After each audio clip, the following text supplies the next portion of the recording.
Olá, como vai você?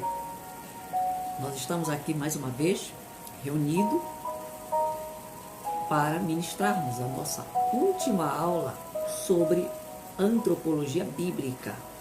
E eu espero que você tenha já aprendido conosco um pouquinho sobre essa disciplina maravilhosa, antropologia bíblica.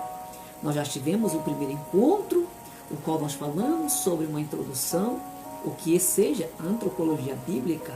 Também passamos panoramicamente também nas outras antropologias, científica, antropologia filosófica, para podermos nós falarmos da antropologia bíblica. Amém? Então, este é o nosso último encontro desta disciplina.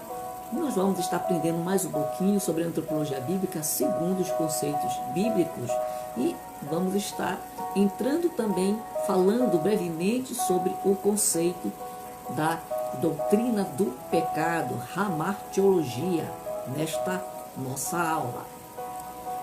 A nossa aula, então, ela se trata da disciplina antropologia bíblica. E o que é que nós vamos ensinar?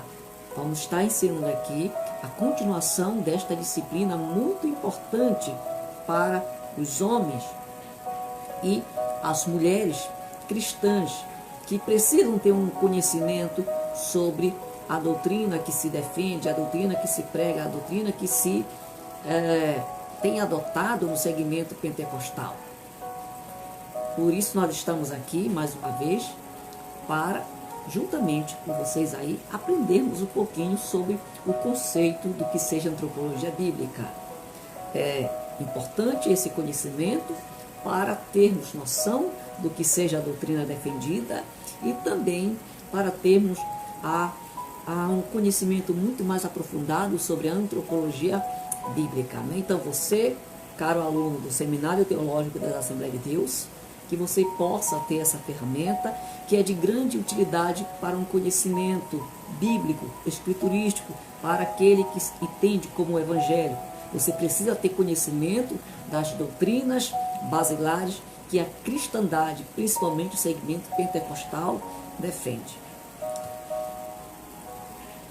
Na nossa revisão da nossa aula anterior, nós estivemos falando sobre o homem segundo o pensamento cristão e neste pensamento, entramos aqui em 4 momentos históricos. Falamos sobre o período patrístico.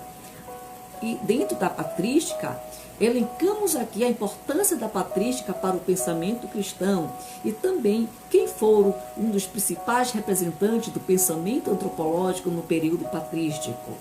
No período da escolástica, nós falamos sobre a importância do escolasticismo para o pensamento cristão e quem foram os seus representantes do pensamento antropológico no período escolástico. Dando consequência à nossa terceira aula, nós entramos também no período da reforma, a reforma protestante, que ela deixou o Ocidente em um outro patamar de conhecimento científico, teológico e filosófico. A importância da reforma para o pensamento cristão, nós falamos, e nós falamos também sobre o pensamento de Lutero e o pensamento antropológico de João Calvino. Também nós entramos no período da teologia contemporânea, a tendência antropológica da teologia contemporânea, e dentre os seus vários representantes dessa teologia, nós falamos aqui sobre um dos grandes teólogos do nosso tempo, Paul Tillich, e o porquê foi explicado da escolha de Paul Tillich como um representante da teologia contemporânea. Encerramos a nossa terceira aula falando sobre os conceitos no Antigo Testamento. Falamos a concepção de criatura e ser finito, a concepção do homem um pecador e o homem um indivíduo. Você que está nos assistindo, que você possa aprender um pouquinho sobre a concepção cristã sobre a antropologia bíblica e dogmática. Na nossa aula de hoje, nós convidamos você para aprender conosco aqui o homem segundo as Escrituras. E aí nós vamos entrar no conceito há os conceitos do pensamento antropológico segundo a Tanakh, ou segundo o Antigo Testamento. Nós vamos estar falando sobre os termos hebraicos, nefesh, passar, ruach, lebab e lev. Amém? Quero deixar aqui muito bem claro que nós estamos aqui numa aula de antropologia bíblica, ministrada no Seminário Teológico das Assembleias de Deus, ou SETAD, cuja sede situa-se na Rua Tiradentes, número 532, no bairro Central, aqui na cidade de Macapá, no estado do Amapá. Vamos comigo para a nossa aula.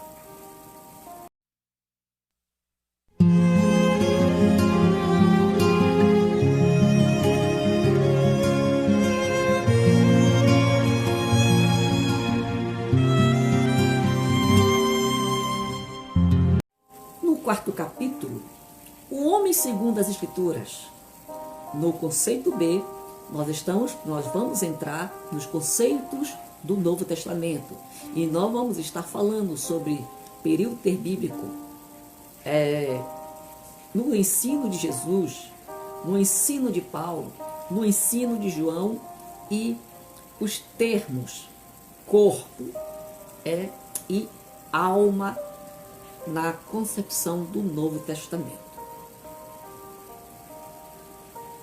Na parte C, estaremos falando sobre a existência do ser humano, qual é a diferença do que é racional e do irracional, e sobre a unidade da raça humana.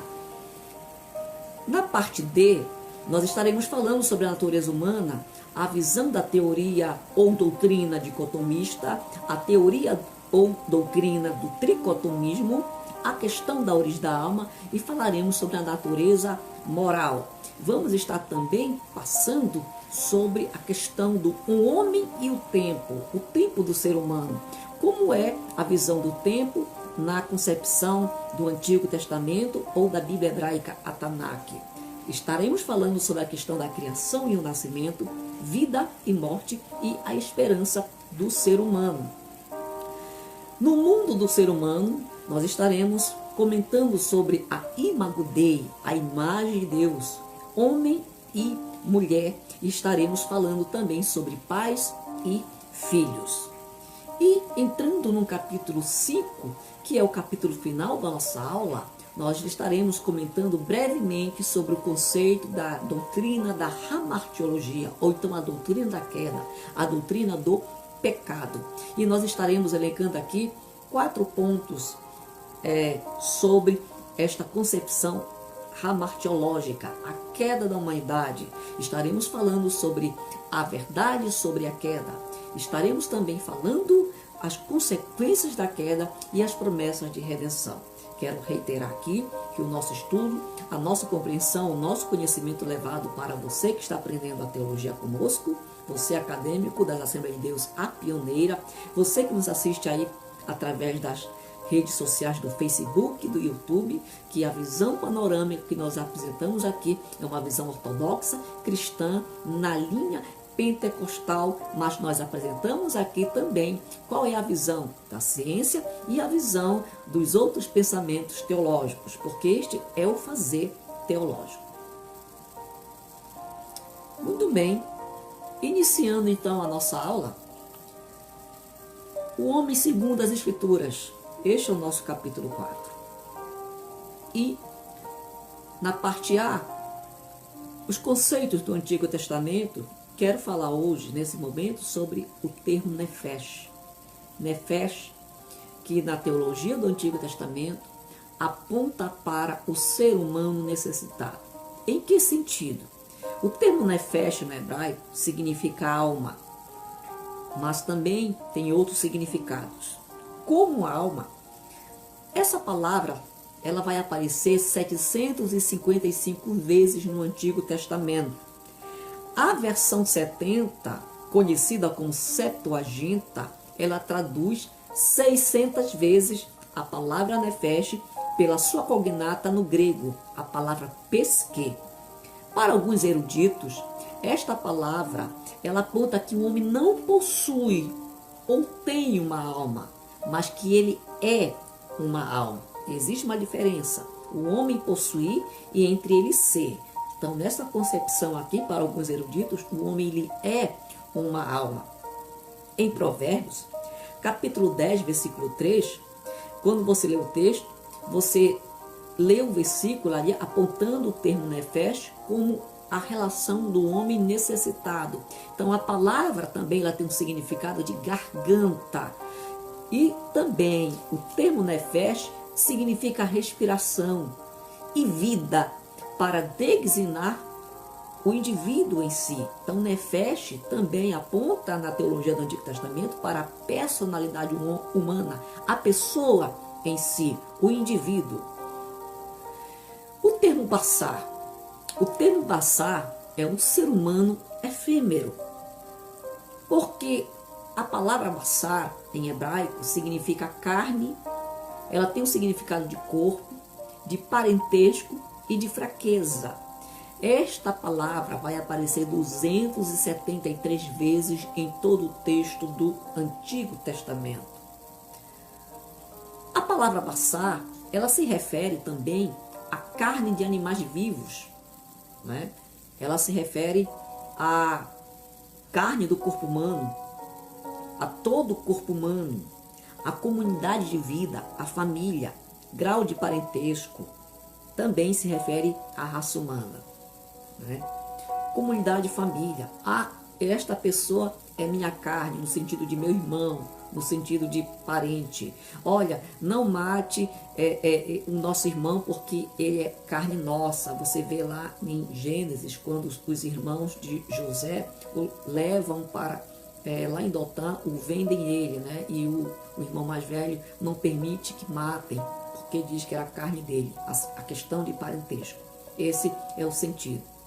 Também você vê no texto do Antigo Testamento, em Gênesis, quando o Senhor diz que toda a terra, toda a carne está corrompida, a carne se corrompeu, ele vai destruir tudo, é no sentido de raça humana. Então esse termo, ele tem vários significados. Você então tem que analisar o contexto para saber qual é a interpretação e a tradução mais adequada para uma leitura expositiva das Sagradas Escrituras. O terceiro termo, o termo ruar, é um termo muito conhecido, é um termo muito falado e ensinado principalmente na doutrina da pneumatologia, né? A doutrina do Espírito Santo. Ruar, que aponta para o ser humano autorizado. Ruar significa vento, respiração, força vital, espírito ou espíritos, temperamento, força de vontade. A palavra ruar, ela vai aparecer 380 vezes no Antigo Testamento. Destas, 378 vezes, ela vai aparecer somente na linguagem hebraica. Porém, quando se trata do texto bíblico de Daniel, ela vai aparecer 11 vezes em aramaico, né?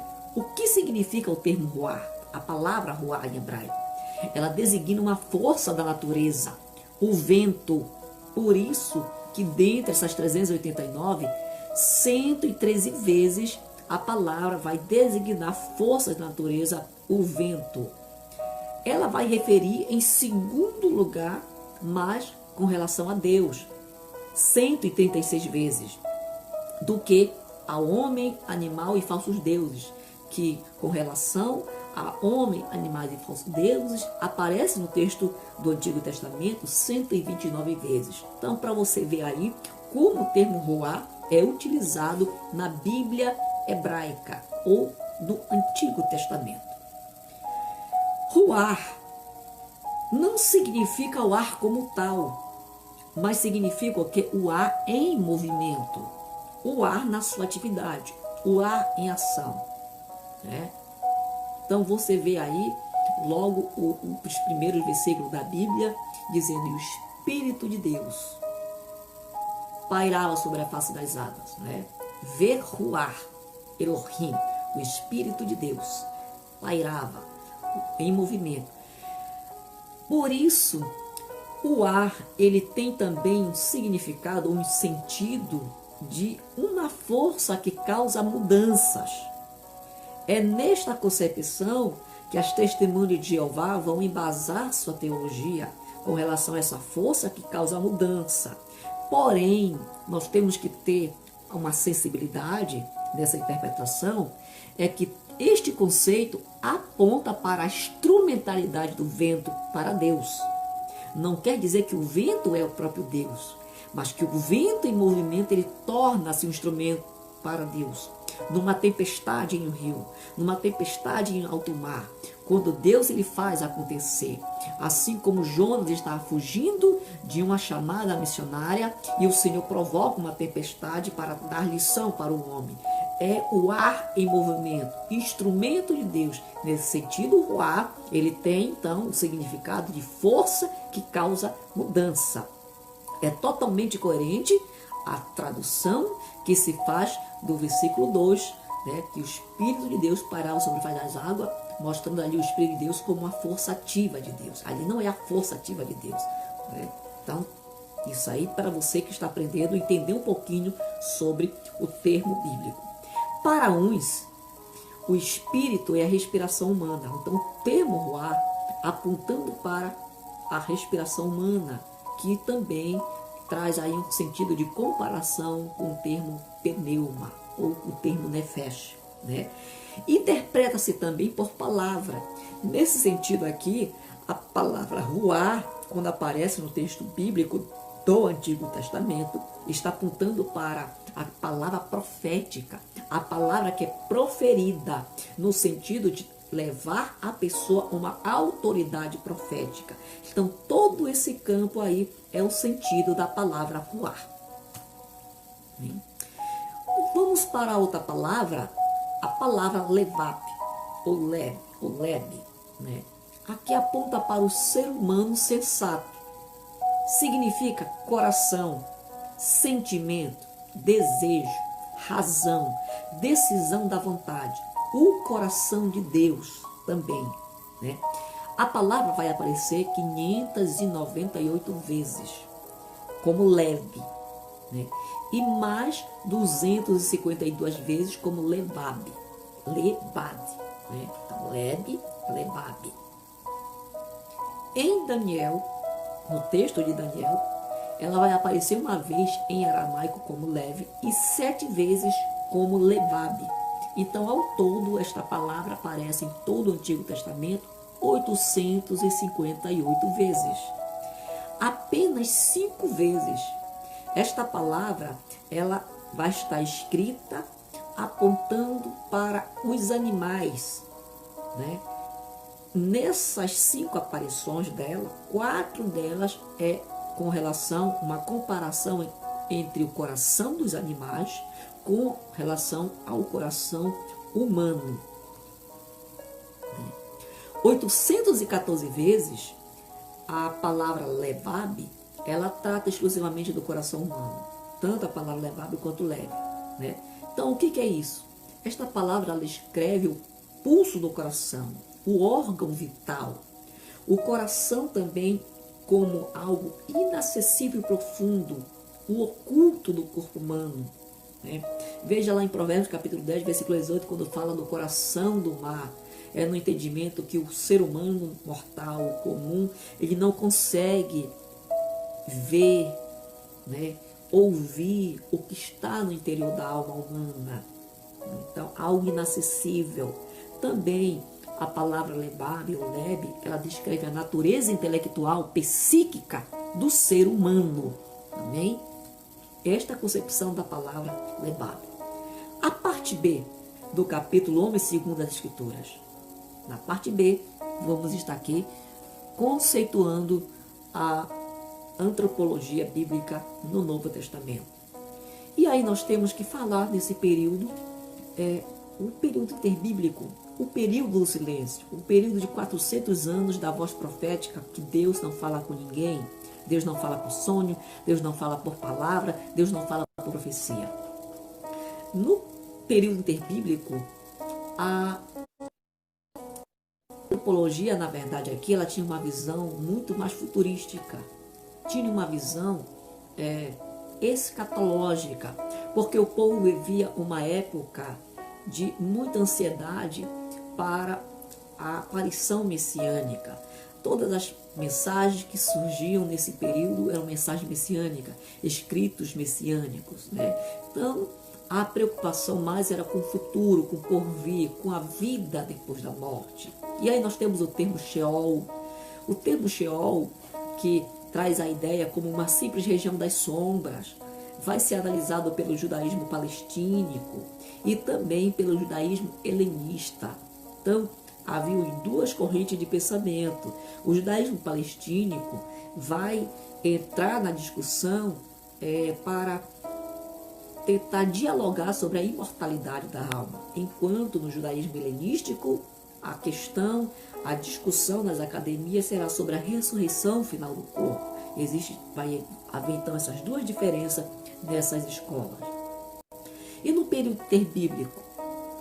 No período interbíblico, também nós vamos ver que a antropologia desta vida, ela passa, né, o centro da gravidade para o porvir, uma visão escatológica.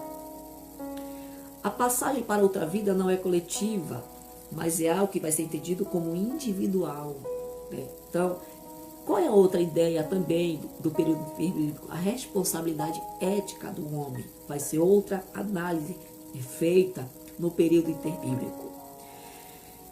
Saindo do período interbíblico, nós temos então os evangelhos sinóticos.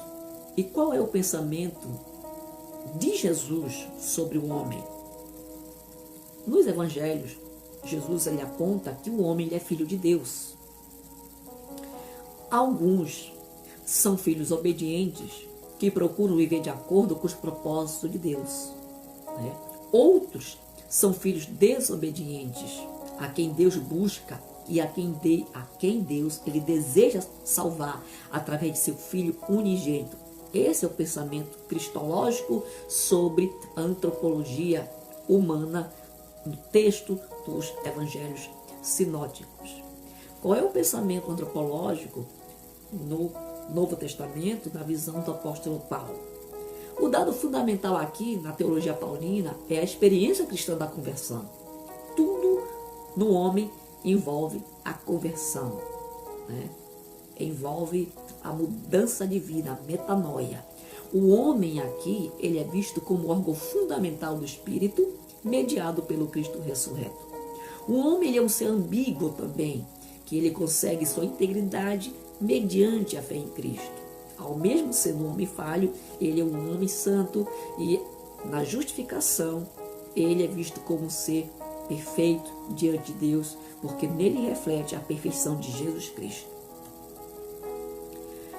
Qual é a visão do homem na palavra apostólica de João?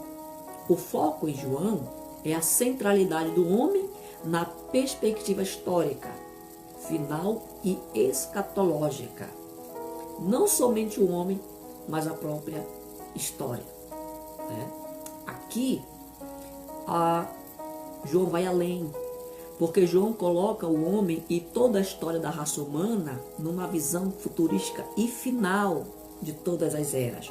A história, na visão de João, ela é interpretada e julgada por Cristo na sua epifania, no seu retorno, no pós-arrebatamento para julgar as nações, né? Aqui, na teologia de João, a natureza humana vai ser avaliada pela crença ou descrença no evento de Cristo. Amém? Essa é a visão antropológica nos ensinos de João. Continuando os conceitos do Novo Testamento, vamos entrar no termo psique. Não vou aprofundar muito aqui, porque nós já falamos sobre a psique numa visão filosófica, numa visão da antropologia secular, e também já falamos ela no aspecto humano. E vamos estar continuando a falar quando nós entrarmos sobre a questão da essência humana. Mas a psique, no Novo Testamento, significa alma e vida. A palavra está ligada ao termo psíquico, aquilo que é pertencente a esta vida. Então, psique é a base das experiências conscientes. Também indica o princípio vital da vida humana, física ou animal. é a sede das emoções e dos sentimentos. Você pode estar lendo lá em Marcos capítulo 14, versículo 34.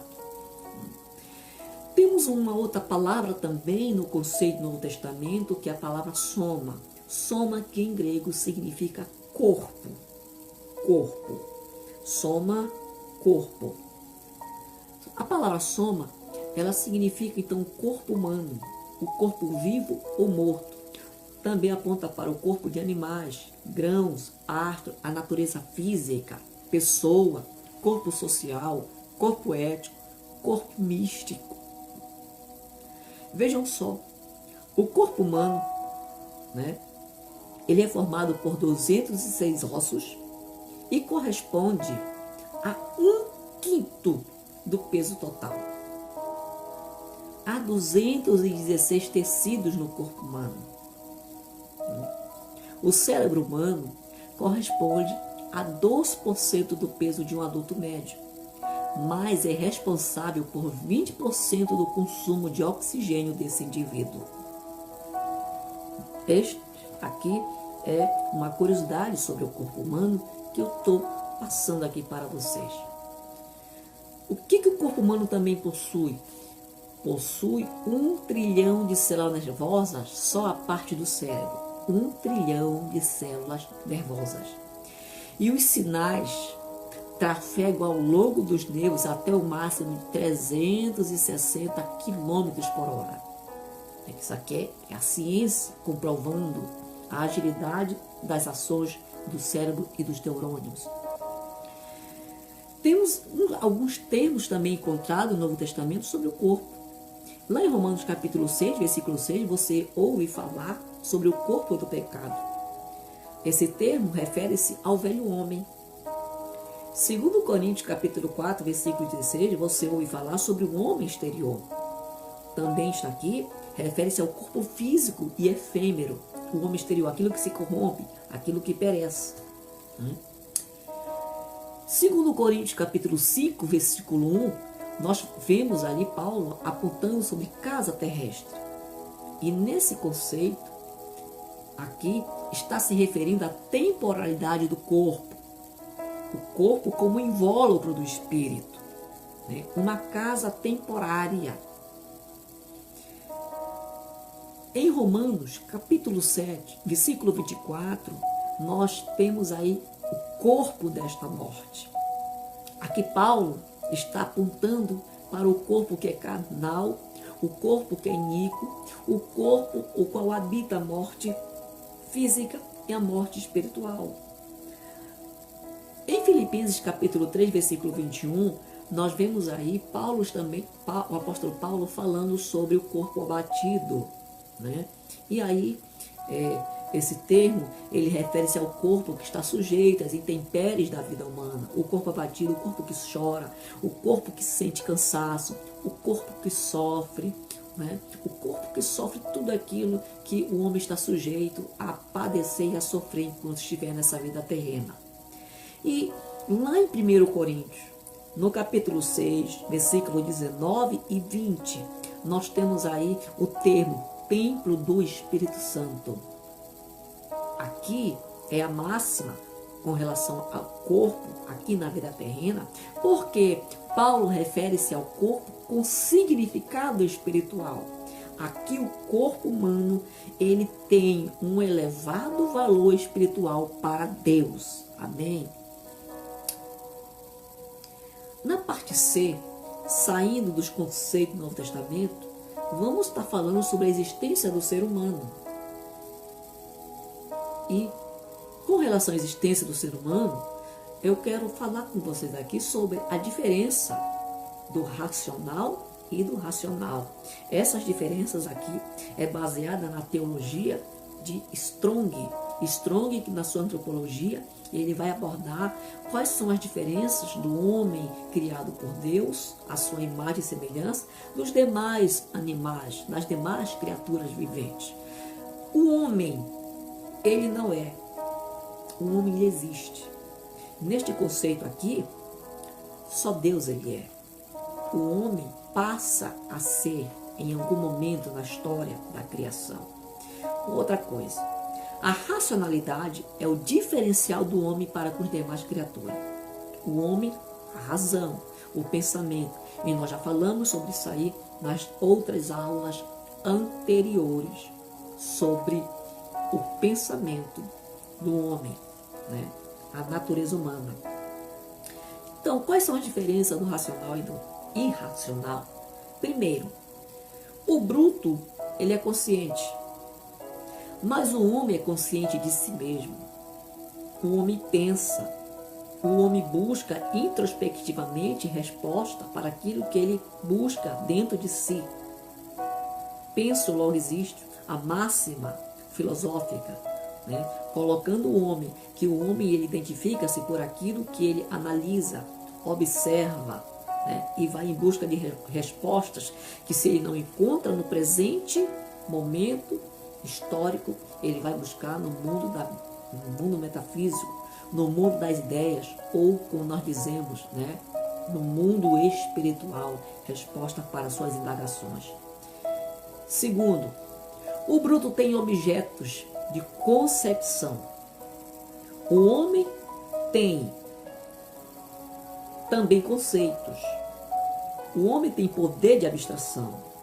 O homem ele tem a capacidade de derivar ideias abstratas de coisas particulares ou experiências, né? Ele aprende uma coisa aqui e ele consegue elevar esse entendimento, esse pensamento para algo melhor ou maior, em benefício ou da individualidade ou da coletividade humana. Terceira diferença. Somente o homem tem linguagem. A linguagem é a expressão de noções gerais por meio de símbolos. Só o homem é capaz, então, de elaborar símbolos. E o símbolo realizado, inventado, criado pelo homem, ele traduz palavras, e as palavras são conceitos. E os símbolos decifrados são conceitos para o homem. O homem, então, usa da linguagem. Quarta diferença é que o irracional não tem juízo nenhum. As suas ações não dependem de crenças, né? O homem, ele tem juízo, o homem ele tem crença.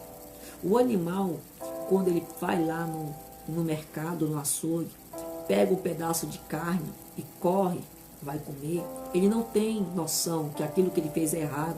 A diferença para o ser humano, que quando ele vai furtar algo de alguém ou rouba, ele sabe que aquilo é errado, que ele está tomando algo que não pertence a ele. Então essa questão de juízo, de crença, baseada nas ações, só o homem possui. Quinta diferença. O irracional não sabe que isto se segue a partir daquilo. A questão do raciocínio lógico. Só o homem tem também essa característica. A sexta diferença é que o irracional não tem de maneira alguma consciência e natureza religiosa. Então vejam só, o animal não tem essa concepção, o homem tem essa carência espiritual, de um preenchimento, de um vazio, né, do seu interior. Com isto o homem cria então a religião para satisfazer as suas necessidades espirituais.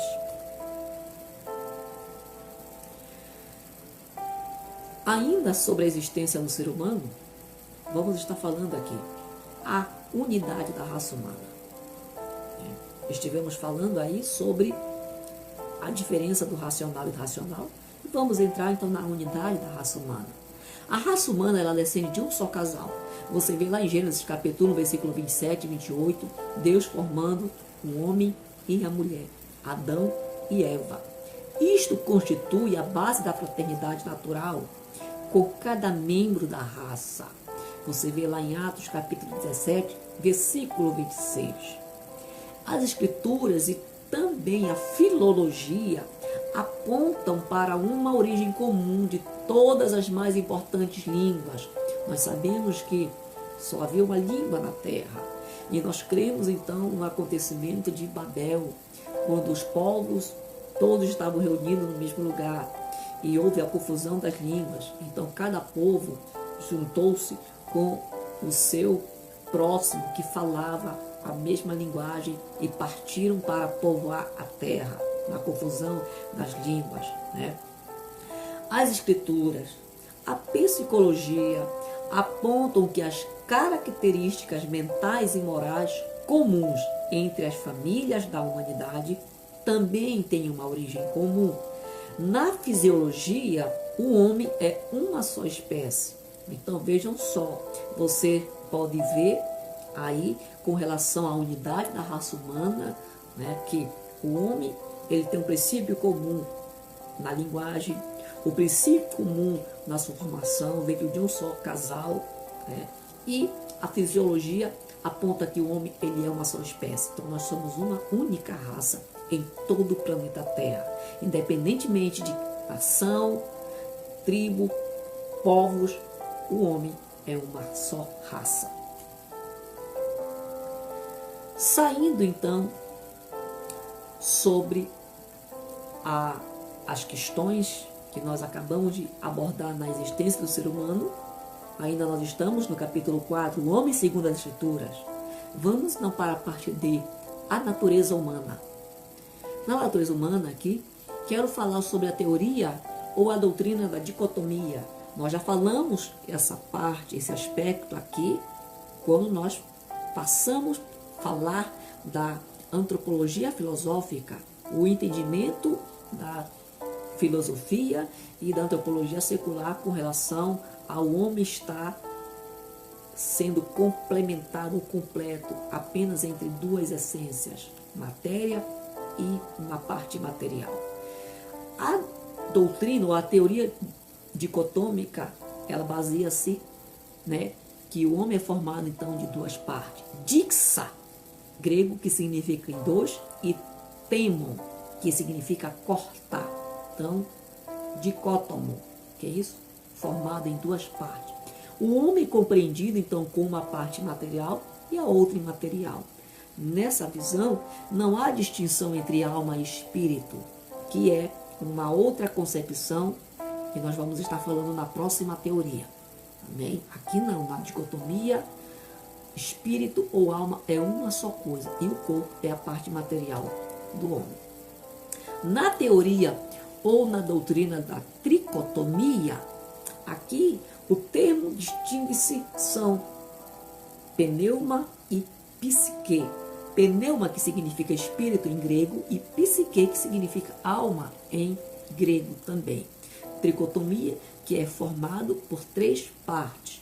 Quais essas partes? Corpo, alma e espírito. A psique é a parte então material do homem.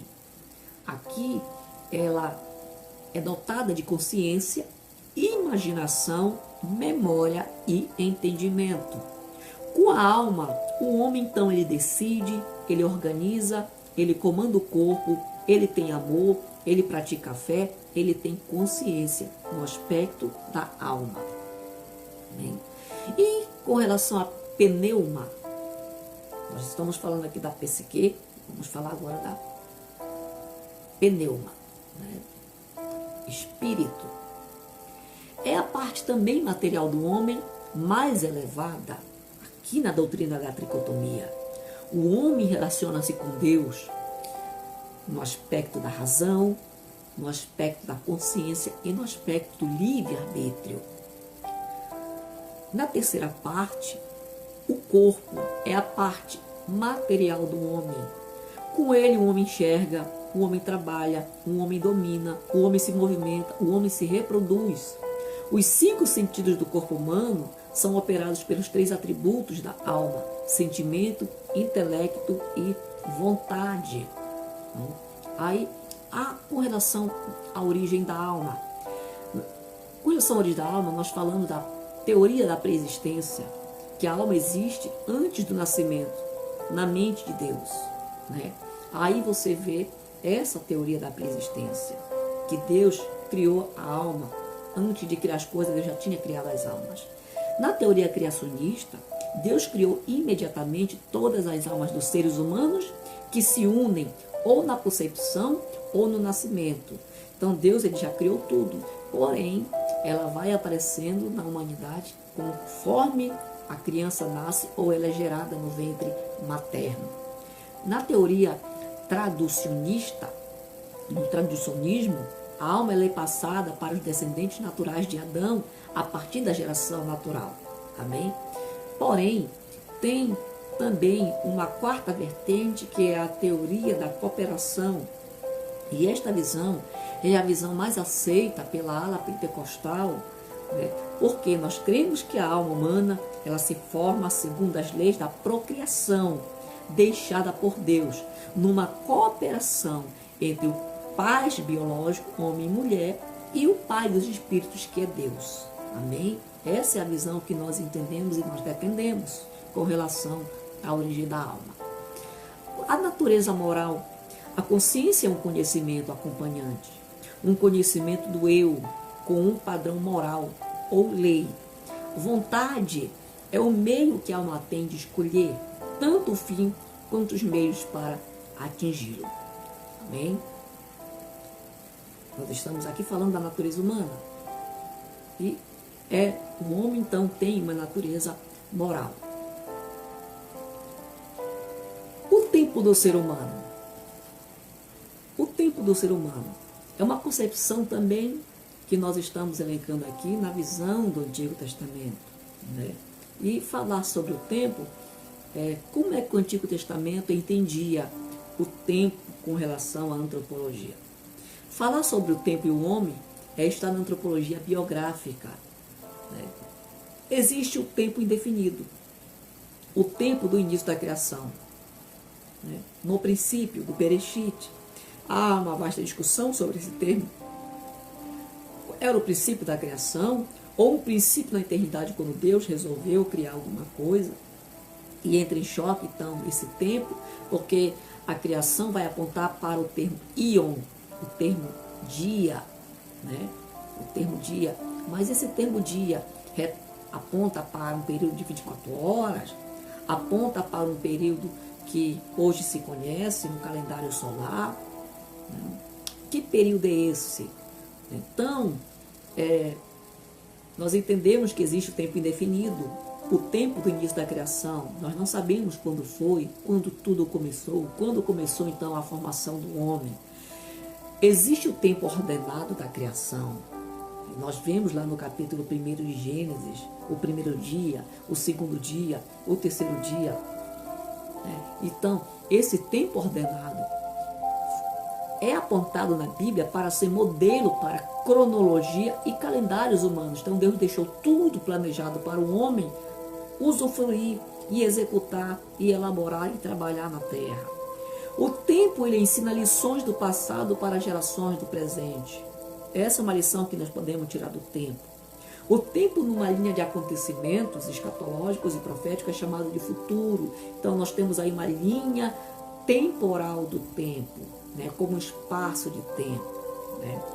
Analisando a história humana, nós dizemos que na história humana, segundo a teologia bíblica, toda a história está dividida em 3 momentos, né? Ou então em 3 séculos, ou 3 eras, né? O século antediluviano, né? Antes do dilúvio, como era o tempo, como era a civilização pré-diluviana, né? O século pós-diluviano, o que aconteceu neste século depois do dilúvio, a era presente, que nós chamamos, e o século vindouro é aquilo que vai acontecer no pós-arrebatamento da igreja. Então, as eras com relação à teologia bíblica, baseada nesse princípio aí que muitos entendem, né? Dentro da teoria ou a doutrina, como você queira imaginar, da interpretação hermenêutica da história, chamada dispensacionalismo. Criação e nascimento. Aqui nós estamos falando do tempo do ser humano, criação e nascimento. O homem nasce criatura, o homem nasce amarrado no tempo. A matéria do seu corpo, então, é totalmente terrena. O homem e a mulher fazem necessários para o povoamento da terra. O homem foi criado para viver eternamente na presença de Deus. O homem não é eterno, mas ele poderia ser imortal na sua plenitude, enquanto ele vivia no estado perfeito de santidade, sem pecado, sem mácula, né? O homem nós entendemos que ele foi criado um ser finito, mas no estado original, o homem ele não era um ser finito, porque ele não tinha conhecimento do pecado. O corpo do homem então era um corpo perfeito, inteligência 100%, né? Mas com o pecado corrompeu-se o homem então conheceu a efemeridade da vida, né? A vida que tem início, meio e um fim. Vida e morte, então. Aí o tempo do ser humano torna-se um tempo limitado, porque o ser humano foi criado como um ser mortal. A morte torna-se então o maior pesadelo do homem. Isto aqui é numa visão da doutrina do pecado, com relação a esse tempo aqui e o que acontece, né? Os mortos, segundo o Antigo Testamento, são aqueles que foram eliminados do âmbito do poder de Deus.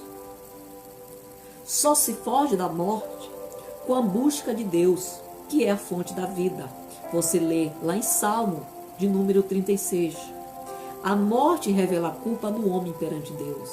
Então vejam só, quando o homem peca, quando o homem morre, mostra para Deus a culpa que o homem tem. Quando nós lemos no salmista, Deus vê com alegria a morte dos seus santos. Na verdade é uma interpretação meio que incoerente, porque o que está mais próximo do texto hebraico é Deus vê com pesar a morte dos seus filhos, porque Deus não se alegra com a pessoa que morre, ele vê com pesar. Por que vê com pesar? Porque Deus não criou o homem para a morte, Deus criou o homem para viver na eternidade com ele. Então Deus não se alegra, ele vê com pesar quando o homem morre, porque a morte mostra para Deus o erro do homem. No dia que pecares, certamente morrerás. A esperança do ser humano. A expectativa do futuro faz parte da essência do ser humano.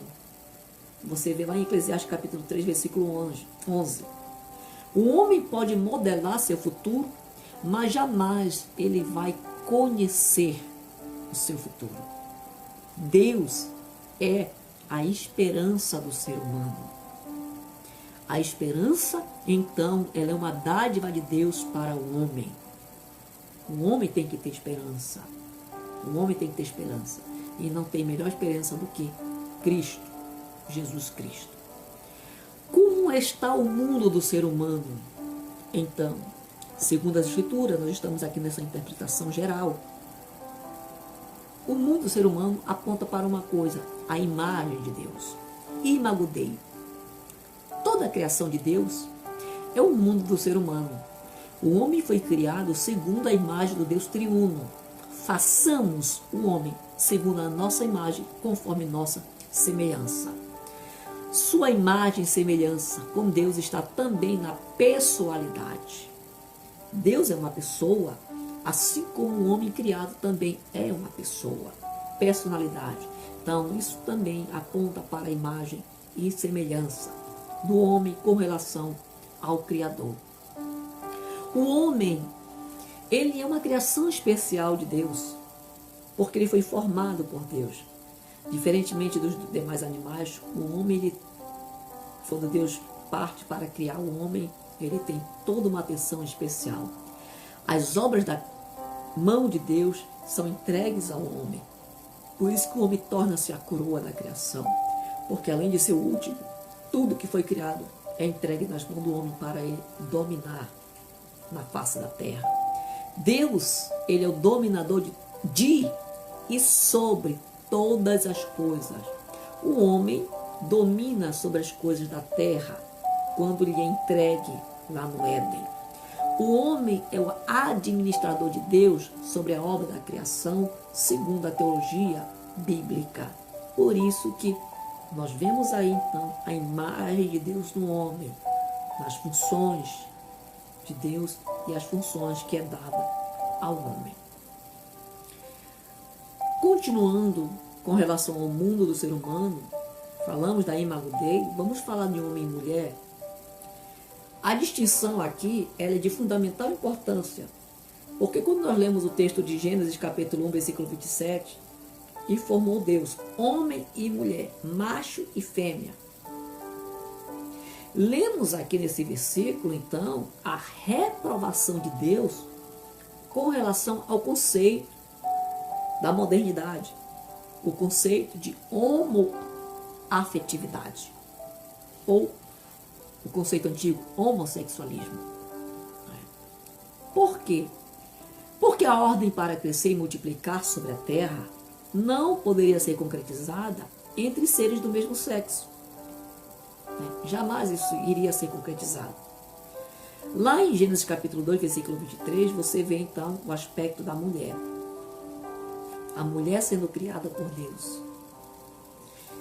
Eu entendo aqui, então, que a mulher criada, ela tornou-se a primeira clonagem da humanidade.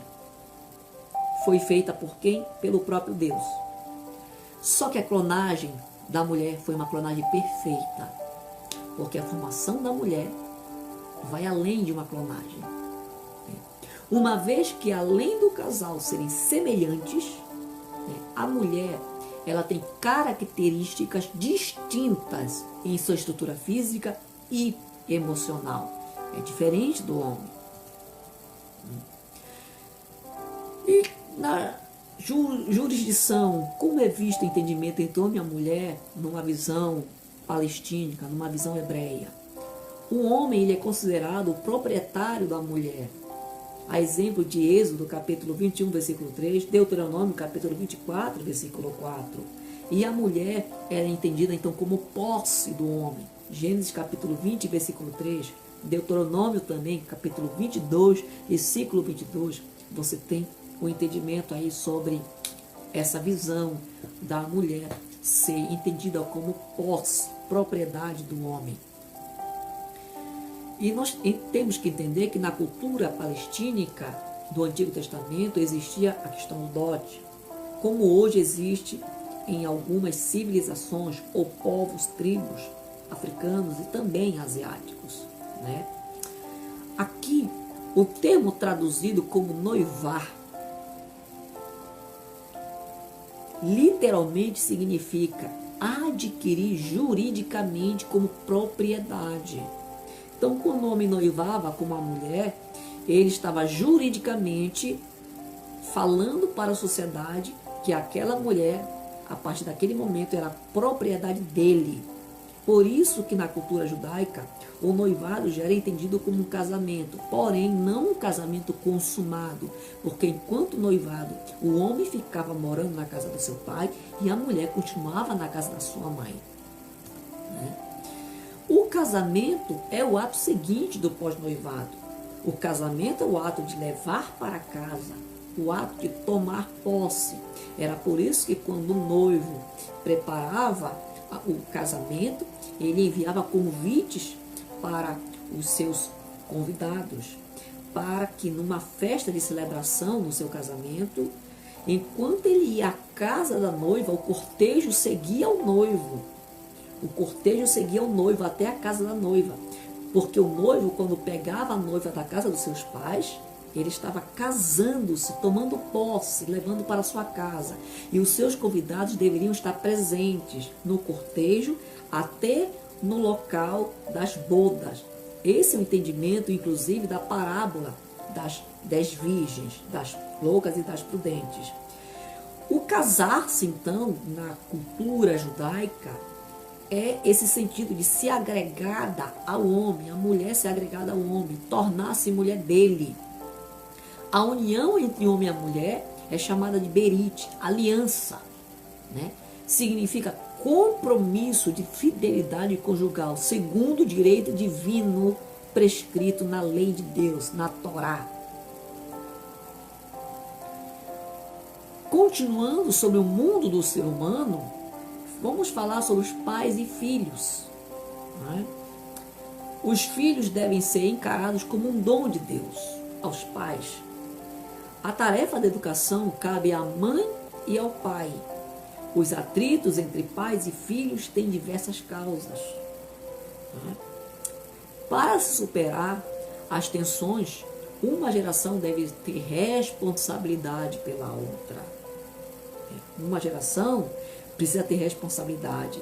na parábola do filho pródigo, nós vemos ali no texto neotestamentário que a visão de muitos pregadores é o foco mais no filho pródigo, no filho mais novo que vai embora, mas esquece que as tensões familiares, elas eram o que deveriam ser analisadas, estudadas, deveriam ser apaziguadas pelas pessoas mais idôneas, mais velhas da casa.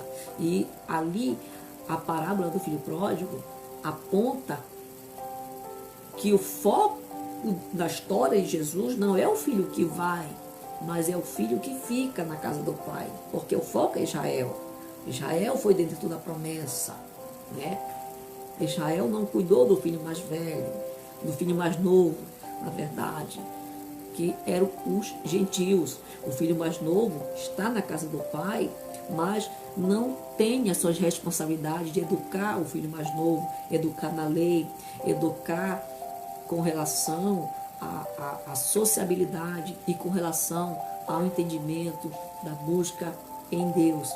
Era aquilo que Israel deveria fazer com o mundo, apresentar Deus ao mundo, e não fez. Por isso que Jesus tem que vir para consertar a casa e fundar a igreja para executar essa tarefa da responsabilidade.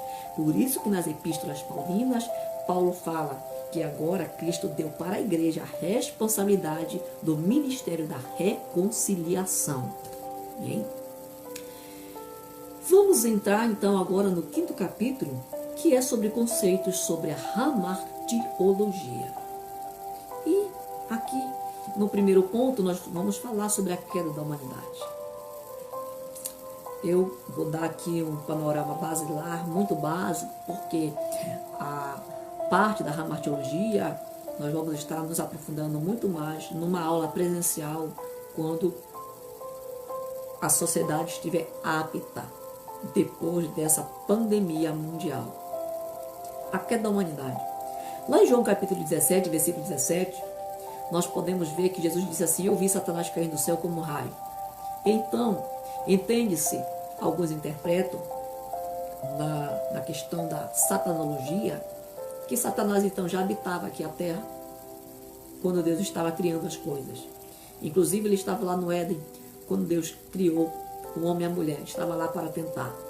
Porém, o mal iniciou-se no céu quando o Satanás rebelou-se contra Deus e com ele caiu a terça parte dos anjos. A Bíblia fala que o início da humanidade começou na atitude errônea do casal. Na verdade, deliberadamente. O casal decidiu afastar-se de Deus. Primeiro ponto é que o pecado não foi o ato sexual entre o primeiro casal. São algumas concepções errôneas que muitos têm aqui sobre o pecado original. O pecado não é o ato sexual entre o primeiro casal. Você, muitas vezes, você vai até nas mídias sociais, vê algumas pregações, algumas aulas sobre hamartiologia, muitas pessoas ensinando coisas totalmente heréticas, porque não tem um entendimento ou uma interpretação profunda ou adequada da hermenêutica bíblica. Porque se o pecado fosse o ato sexual, como é que o primeiro casal iria povoar a terra? Se Deus ordena crescer e multiplicar sobre a terra, seria através de quê que a raça humana então apareceria? Né? Então fica a pergunta no ar. Segundo ponto, o fruto proibido não era uma maçã. Também é mais uma argumentação fajuta, errônea e grotesca do entendimento hermenêutico e exegético das escrituras sagradas. O fruto proibido aqui não é maçã. Esse entendimento é baseado em mitologias seculares e pagãs. Primeiro porque na Mesopotâmia não existe uma região propícia para o cultivo desse fruto. Em toda a Mesopotâmia ali, aquela região ela não é propícia para o cultivo da maçã, porque a maçã é uma árvore que ela dá em regiões temperadas, em região de frio, e a Mesopotâmia é uma região de árida, deserto, de calor. Então, aí você vê logo aí a inconveniência, incoerência dessa significação sobre o fruto. No jardim, estamos falando aqui sobre a queda da humanidade e sobre as verdades sobre a queda. Primeiro, no jardim o homem era o agricultor e o mordomo. Deus, ele quando cria um homem, né, ele põe o homem para arar a terra, lavrar a terra e ser o homem que vai guardar tudo aquilo que Deus criou. Gênesis capítulo 2, versículo 25. O homem tinha livre escolha de comer entre todos os frutos disponíveis. A exceção era apenas a árvore do conhecimento do bem e do mal. Terceiro ponto, o homem deliberadamente aceitou a proposta fraudulenta da serpente. Ele decidiu, né, cair no erro. A mulher decidiu cair no erro. Você pode ver e ler o texto de Tiago, capítulo 1, versículo 14. O homem tinha profundo conhecimento de Deus, mas ele não tinha conhecimento da maldade do erro. O homem era um ser perfeito, ele era santo perante Deus. Ele não tinha contaminado-se ainda. Então ele tinha conhecimento sim profundo de Deus. Ele não tinha conhecimento do erro, não tinha conhecimento do pecado, não tinha conhecimento da maldade. Porém, o pecado, né, era uma realidade em potencial. Ela poderia ser revelada dependendo da atitude do homem. Existia, sim, existia no mundo espiritual. Você entende aí que houve, então, a maldade, o pecado, mas na raça humana ainda não se tinha ainda o pecado. Quais são as consequências, então, da queda? O conhecimento moral. No conhecimento moral, o homem, então, descobriu constrangimento. Quando viram que estavam nus, se esconderam. O homem também, ele teve o conhecimento do medo. Quando ouviram a voz de Deus, correram com medo.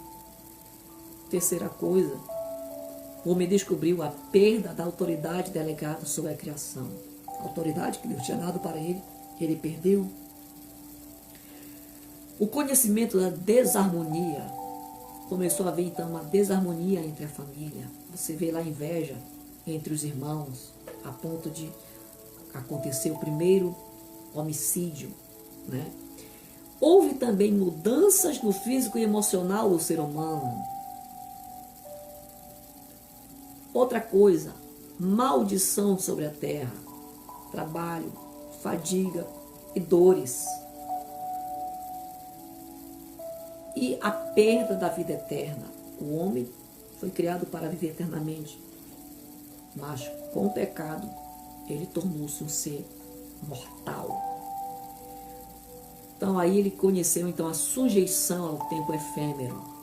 E aí o homem agora, ele é uma realidade nele, a morte física e também a morte espiritual. Mas também tem as promessas de redenção. E aí eu vou colocar 4 pontos. A promessa da redenção prevista, prometida, realizada e consumada. Prevista, você vê lá em 1 Pedro, capítulo 1, versículo 19 e versículo 20. Quando Pedro ele aponta que antes da fundação do mundo, Deus já tinha provido então um escape para a humanidade. Prometida, você vê logo no texto do proto-evangelho de Gênesis capítulo 3, versículo 15, né, sobre a serpente e o descendente da mulher, aqui apontando para um ato profético da propiciação que aconteceria como sombra no Antigo Testamento, no sacrifício dos animais no tabernáculo e no templo, e a propiciação do Cordeiro de Deus que acontece na cruz do Calvário. Ela realizada, você pode ler lá em Gálatas, capítulo 4, versículo 4, e em João, capítulo 19, versículo 30, quando o próprio Cristo é livrado da cruz. Pai, está consumado. Né? Aqui, essa visão realizada, nós entendemos num aspecto também escatológico, o já, mas ainda não. O homem, então, tem essa redenção realizada, né? Mas ela ainda não está consumada. Realizada porque Cristo já veio, encarnou, morreu na cruz, abriu a porta para o homem entrar. Ainda não se concretizou por completo, Porque o homem cristão, aquele que aceitou a obra da redenção, está preso ainda o quê? No corpo do pecado. E ainda está propenso às intempéries da vida, às doenças, né? Como tem acontecido no mundo inteiro neste momento aí. Então, jamais anda indo. A igreja usufrui, então, das benéficas celestiais do porvir, mas ela não está ainda no porvir, ela não está ainda na glória de Deus, né? No mundo espiritual, na fé, o homem cristão já está sentado nas regiões celestes, dotado de bênçãos espirituais, mas essa obra não está consumada, porque o homem ainda não tomou posse da terra celestial. Por isso que o quarto ponto aqui da promessa da redenção é a promessa consumada. E você vê o texto de 1 Tessalonicenses, capítulo 4, versículo 13 até o 12, quando Paulo revela ali o mistério do arrebatamento. Amém? Que nós que ficarmos vivos teremos um corpo transformado, né? Logo em seguida daqueles que ressuscitarão primeiro. Aqui apontando que a vida consumada é a vida eterna. A vida eterna que foi apontada por Jesus lá em João, capítulo 14, versículo 6, né? Ele é o caminho, a verdade, a vida, ninguém vai ao Pai a não ser por mim, e que também ele preparou um lugar, né? E neste lugar que ele foi preparar, ele quer que todos nós estejamos com ele. Amém? Esta foi a nossa aula, a nossa última aula, que comigo aqui você pode estar aprendendo um pouquinho mais sobre a nossa disciplina de antropologia bíblica, que nós estudamos aqui o homem segundo as Escrituras, conceitos do Antigo Testamento baseado no termo Nefesh, Bassar, Ruach, Lebab e Leve. Você também estudou comigo aqui os conceitos do Novo Testamento, no capítulo do homem segundo as Escrituras. Esse conceito no período interbíblico, no ensino de Jesus, no ensino de Paulo, no ensino de João. Nós aprendemos também a existência do ser humano, a diferença do racional e irracional, a unidade da raça humana. Falamos um pouquinho sobre a natureza humana, a teoria dicotomista, a teoria tricotomista ou doutrinas, a origem da alma e a natureza moral. Falamos sobre o tempo do ser humano, baseado na escritura do Antigo Testamento, a criação e o nascimento, a vida e a morte, a esperança do ser humano. E também falamos sobre o mundo do ser humano, a imagem de Deus, o homem e a mulher, os pais e filhos. E concluímos a nossa aula aqui, entrando na disciplina da hamartiologia, falando sobre a queda da humanidade, a verdade sobre a queda, as consequências da queda e encerrando sobre as promessas de redenção. Não se esqueça de compartilhar essa aula, deixar o seu like, se inscreva no nosso canal, no YouTube, amém? E fique na paz do Senhor Jesus Cristo. Que Deus possa abençoar o teu lar, a tua casa, as tuas finanças e prossiga estudando a palavra do Senhor Jesus Cristo. Amém? Fique na paz do Senhor Jesus. Que haja paz em Israel. Amém.